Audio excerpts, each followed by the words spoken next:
ہوا تھا۔ ایک مرتبہ ایسا ہوا حضور سیدنا غوث اعظم رضی اللہ تعالیٰ عنہ آپ نے لوگوں کو بلایا، مجمع اکٹھا کیا، مجمع جمع ہو گیا، آپ درس دے رہے تھے۔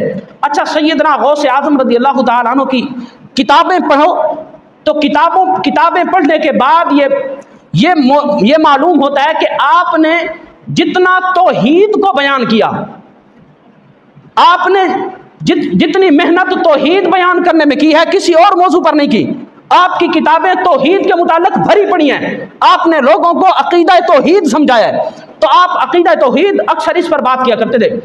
اب محفل جمع ہو گئی، لوگ آ گئے دور دراز سے کہ عبد القادر جیلانی آج خطاب فرمائیں گے۔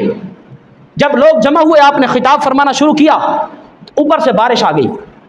جب بارش آئی تو لوگ بھاگ گئے۔ اس وقت یہ اہتمام تو نہیں ہوتا تھا کہ شامیانہ ہو یا کوئی چھت ہو، بارش آئی لوگ بھاگ گئے۔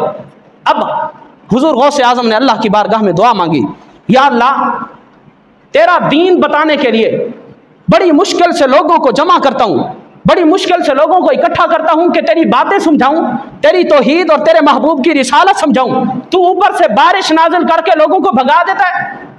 جب آپ نے یہ دعا مانگی، یا اللہ مہربانی فرما لوگوں کو تو نہ بھگایا کر، بڑی مشکل سے لوگوں کو جمع کرتا ہوں۔ پھر آپ کی یہ کرامت تھی کہ جب آپ درس دے رہے ہوتے تھے، اگر بالفرض بارش کا موسم بن جاتا، بارش آتی تو پورے بغداد پر تو بارش نازل ہوتی تھی، پورے بغداد پر تو بارش اترتی تھی، لیکن جس مجلس میں بیٹھ کر سیدنا غوث اعظم رضی اللہ تعالیٰ عنہ خطاب فرما رہے ہوتے تھے، اس مجلس پر اللہ بارش نازل نہیں فرماتا تھا۔